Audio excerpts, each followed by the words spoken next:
how are you all? Today, what we are going to focus is on Navāṁśa in marriage. It's always a difficult chart to understand because it rules is with a very, very critical aspect of our life, and that is relationship. Relationship of all types, not just marriage. And Navāṁśa as such is such an important chart because it's upholder of our karma in more ways than one. I commonly joke with my students that it's a chart which tells you all about, your traveler's check and debit note. There are some people who are so lucky in more ways than one. And there are some people, in spite of all the hard work and tolerance and everything else, they are just not happy, So there is a lot to do with your karmic life. And let's understand Navāṁsha chart in a bit, So it's a chart basically which talks about marriage. When we talk about marriage and relationship, there is a thin line, where a lot of people are confused in today's time in terms of, what is marriage and what is a clear understanding to marriage, how do you differentiate between casual dating and a relationship? A lot of people don't know they are in a live-in relationship for 7-8 years or more than 2 years, 3 years. And they are a little confused that, do we consider ourselves as husband and wife, or are we still boyfriend and a girlfriend, or there's a lot of confusion. A lot of times clients come up to me and ask me, where there is a puja or, there is a ceremony in our house, we don't know if we are supposed to sit as husband or wife, or what do we do, because though we are not officially married, we have been in a live-in relationship for the last 5 years. So how do we define that? So that's something that we'll talk about. How do we identify the right partner? Now that's a confusion which the young breed, old breed, everybody has in today's time. That meet na mila man ka, that's what we all feel about it. So we'll be talking about that. How do we understand multiple marriages? Now, this is something also which we need to understand, that in certain religions, certain sects, it is okay to have multiple marriages, which means that you don't need to end a marriage to start another marriage, or you can have multiple wives, or you can have multiple husbands. There are some tribes where a woman can have multiple husbands. Draupadi, for that matter, had 5 husbands, which were associated with the 5 tattvas. How do we look that in a Navāṁsha chart as well? And how do you bifurcate simultaneous marriages? Sometimes, what we call it as extramarital affairs, or, the husband or the wife doesn't know that there's some other partner also what is going on. So how do we bifurcate that? Now, those are certain trade secrets, but I'll surely give some element of clarity in terms of how to have a count in terms of, which relationship number you are in, So it is interesting. So what we need to understand is, when it comes to marriage, it is not just a socially approved union between a male and female. That yes, there is a social element to it, because at the end of the day, moon is society, moon is a karaka for your mind.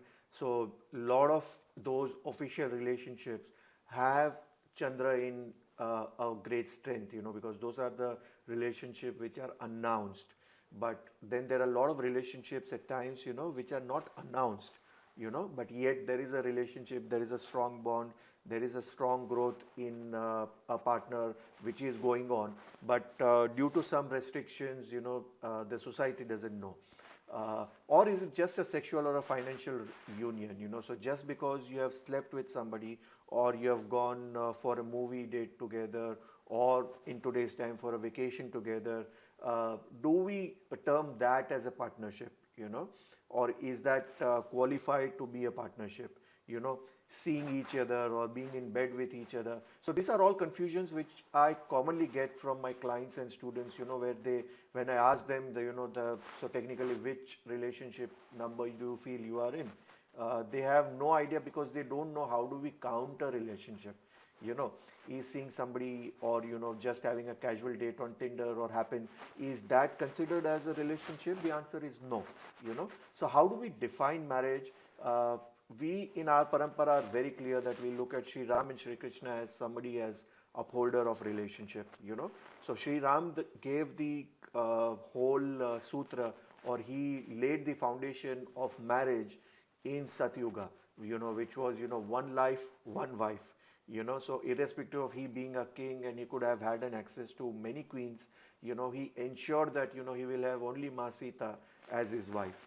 However, Krishna, established the foundation for Kali Yuga, the times in which we are.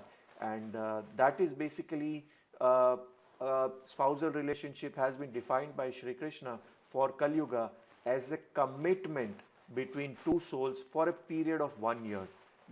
Why 1 year? Because that's the transit of sun into the 12 houses. As we all know, sun transits a sign every month, So every 15th of every month, we call it as a Sankranti. Makar Sankranti, which was in 15th of Jan, is associated with sun's transit into sign Makara.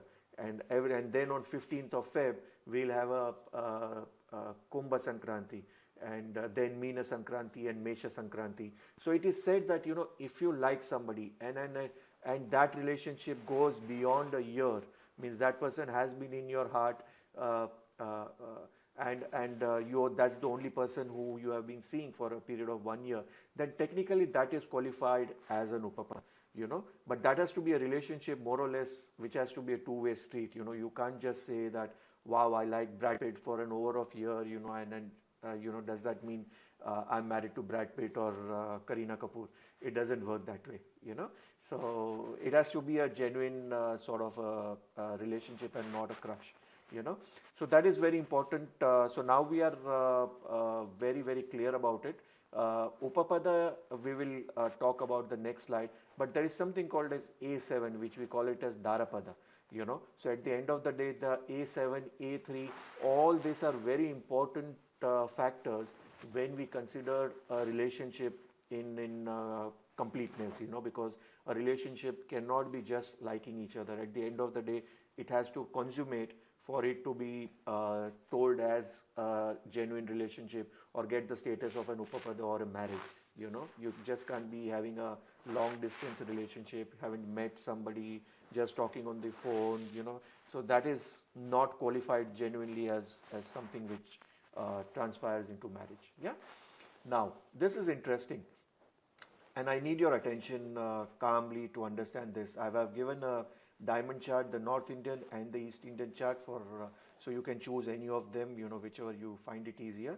But since the beginners find it more easier to understand the diamond chart or the North Indian, I've taken an example of Aries ascendant. You see number 1 over here.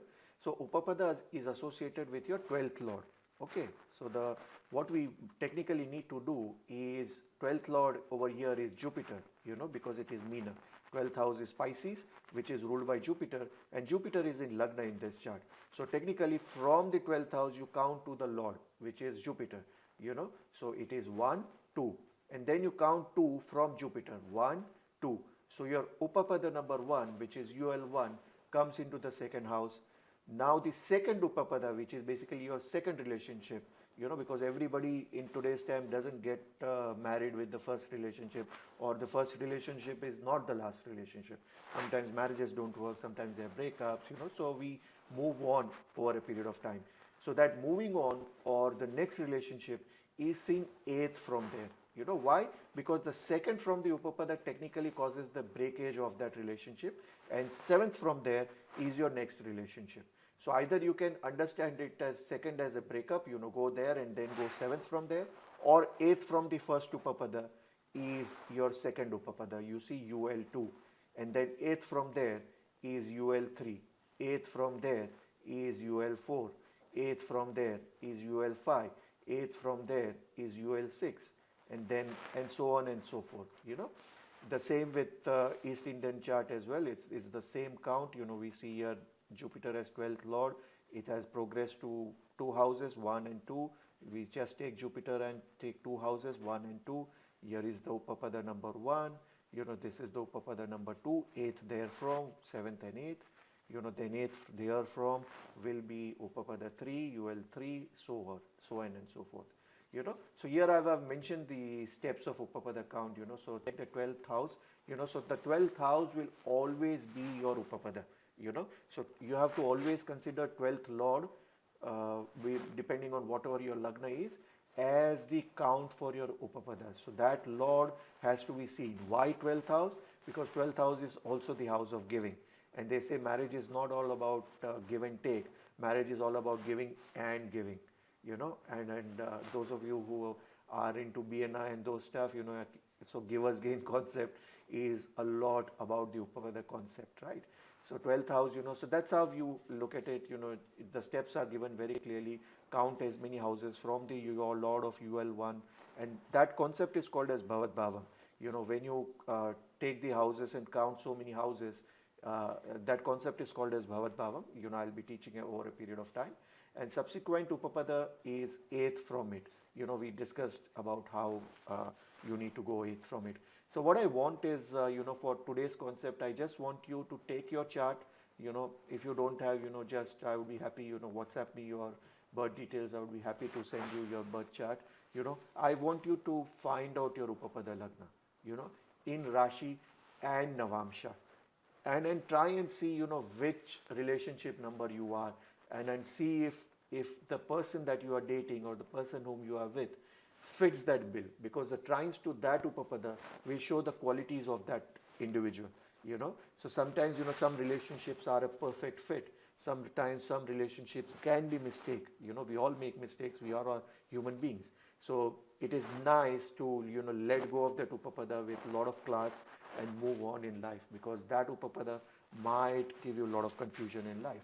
You know, we have to be realistic at the end of the day.